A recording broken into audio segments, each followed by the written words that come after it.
একদিন আমি বিসমিল্লাহ একটু সাইবের মতো হবে ইনশাআল্লাহ। তো সাইবের মতো যদি আমি হতে হয় অবশ্যই সাইবের মতো কষ্ট করতে হবে, কারণ আমার সফলতা আজ হোক কাল হোক ইনশাআল্লাহ ধরা দিবে। আসসালামু আলাইকুম, আমি জুয়েল চলে এসেছি শখের পাখিওয়ালা থেকে। আপনারা সকলে কেমন আছেন? আশা করি সকলে আলহামদুলিল্লাহ ভালো আছেন। আমি আপনাদের আলহামদুলিল্লাহ ভালো আছি।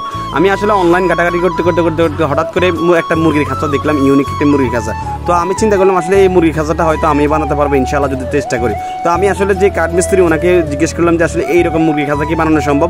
উনি বলেছেন ইনশাআল্লাহ বানানো সম্ভব। তো আমি ওনাকে বলছি যদি এইরকম আপনি অ্যাকুরেট মুরগির খাঁচা বানাতে পারেন তাহলে অবশ্যই আমার জন্য ভালো হবে। তো আমার বাড়ির পাশে একজন কাঠমিস্ত্রিকে নিয়ে নিলাম এটা বানানোর জন্য। তো ওনাকে আসলে আমি যখন ক্যাটালগটা দেখাইছিলাম উনি ক্যাটালগটা দেখে বলছে এটা বানানো খুবই সম্ভব।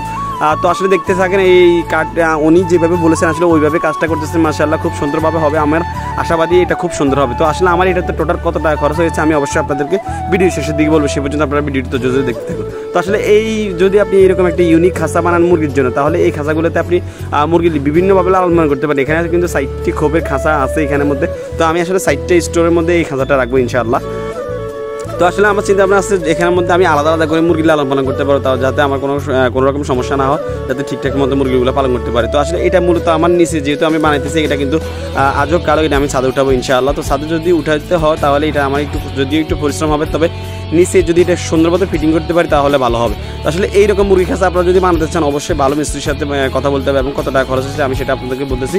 আমার এখানে টোটাল 6,500 টাকার মতো খরচ হয়েছে, কাঠ বাঁশ এবং জাল নিয়ে টোটাল আমার 6,500 টাকা খরচ হয়েছে। তবে আপনারা বানালে হয়তো আপনাদের কিছু কম লাগতে পারে অথবা কিছু বেশিও লাগতে পারে।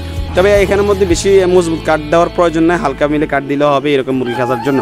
তো আসলে প্রথম কথা হচ্ছে আমার এই আপনারা যারা দেখতেছেন আমার সবসময় আমি খামার কেন্দ্রিক ভিডিওগুলো করি, অবশ্যই আপনারা যারা এখন পর্যন্ত শখের পাখিওয়ালা পেজটি ফলো করেন অবশ্যই একটি ফলো দিবেন। আর যারা ইউটিউব থেকে দেখতেছেন অবশ্যই চ্যানেলটি সাবস্ক্রাইব করবেন, সবসময় আমার সঙ্গে থাকবেন। আর যাদের মুরগি লাগবে বিভিন্ন রকমের মুরগি লাগবে বা আমি যে ধরনের মুরগিগুলো লালন পালন করি আপনাদের যদি লাগে অবশ্যই হোয়াটসঅ্যাপ নাম্বার আছে, হোয়াটসঅ্যাপ নাম্বার সবসময় যোগাযোগ করবেন। আর যাদের ডিম লাগবে অবশ্যই মেসেঞ্জারে নক করবেন অথবা কল করবেন সরাসরি। তো আপনারা যারা এতক্ষণ যে কথাগুলো বলতেছি সেটা হচ্ছে আমার এই হচ্ছে টোটাল খাঁচাটি, এটাই হচ্ছে আমার টোটাল এই মুরগি ঘরটি, এই কমপ্লিট মুরগি ঘর এখন বানানো শেষ। টোটাল 6,500 টাকা খরচ হয়েছে আমার এই মুরগি ঘরটিতে।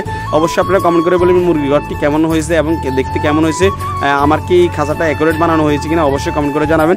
আর আমার জন্য সবসময় দোয়া করবেন, আমি যেহেতু সবসময় আপনাদেরকে এরকম সুন্দর সুন্দর ভিডিও উপহার দিতে পারি অবশ্যই আমার জন্য দোয়া করবেন। আমি আপনাদের সবসময় ভালোবাসা নিয়ে এগিয়ে যেতে চাই। সকল সুস্থ থাকবেন, ভালো থাকবেন। পরবর্তী ভিডিওর জন্য অপেক্ষা করবেন। আসসালামু আলাইকুম।